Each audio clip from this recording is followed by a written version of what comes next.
Good morning. வாழ்க வளமுடன். நம்ம தினந்தோறும் நல்ல பதிவுகளை பார்த்துட்டு வர்றோம். தங்கம், வெள்ளி இந்த பதிவுகள் எல்லாமே நம்ம பார்த்துட்டு வர்றோம்.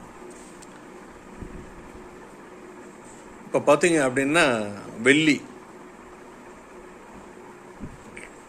ஒரு கிராம் வந்து பார்த்தீங்கன்னா அக்டோபர் மாதம் 1ஆம் தேதி 161 ரூபா. அக்டோபர் மாதம் 2ஆம் தேதி 164 ரூபா. அக்டோபர் மாதம் 3 இந்த மாதம் தலைவர் அப்படியே கொஞ்சம் பின்னோக்கி வர்றாரு, 162.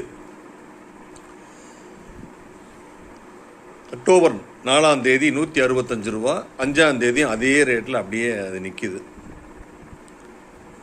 6-7 2 நாளுமே 167 ரூபா.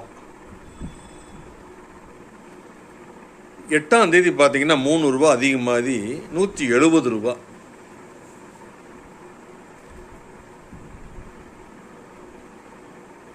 9ஆம் தேதி பார்த்தீங்கன்னா 177 ரூபா. 10ஆம் தேதி 180 ரூபா. நேற்றுக்கு 11ஆம் தேதி 187 ரூபாய். இன்னைக்கு 12ஆம் தேதி காலை 190 ரூபாய். இந்த ரேஞ்சில் வந்து வெள்ளி போயிட்டுருக்கு. 1 மணி நேரத்துக்கு 1 நிமிஷத்துக்கும் விலை ஏறிக்கொண்டே போகிறது. ஏன் ரேட் ஏறிட்டு போகுது அப்படின்னா வந்து ரெண்டுமே ப்ரீசியஸ் மெட்டல், சரிங்களா?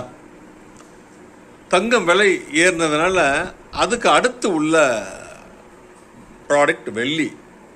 ஒரு பக்கம் சைட்டு ஒரு சென்ட் 10 லட்ச ரூபா போச்சுன்னு வைங்க, போயிட்டே இருக்குன்னா அடுத்த இடத்துல வந்து அந்த சைட்டு வந்து அடுத்த ரேட்டுக்கு வந்துடும். பக்கத்தில் இருக்கிறது அந்த நெருக்கி வந்துக்கிட்டே இருக்கு, ஃபாலோ பண்ணிக்கிட்டே இருக்கும்.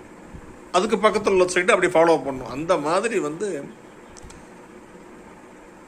தங்கம் வந்து பார்த்தீங்கன்னா இன்னைக்கு வந்து ஒரு கிராம் பார்த்தீங்க அப்படின்னா 24 கேரட்டு 12,546னா கிட்டத்தட்ட 1,25,000 ரூபா, சரிங்களா? கூட ஒரு 65,000 ரூபா போட்டால் 1 கிலோ வெள்ளி வாங்கிடலாம்.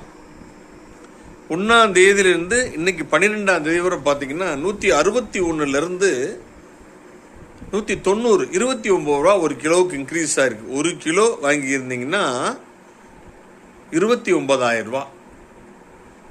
மார்க்கெட்டில் நீங்கள் செல் பண்ணும்போது 2 ரூபாயோ 3 ரூபாயோ கம்மியாக வாங்குவாங்க. ஒரு 10 கிலோ 16,10,000 ரூபாய்க்கு வாங்கியிருந்தீங்கன்னா இன்னைக்கு வந்து பார்த்தீங்கன்னா ஒரு 19 லட்சம் ரூபா, சரிங்களா? மீண்டும் ஒரு நல்ல பதிவு செய்து உங்களுக்கு தேவையிருந்தா என்னை தொடர்பு கொள்ளவும். நன்றி, வணக்கம்.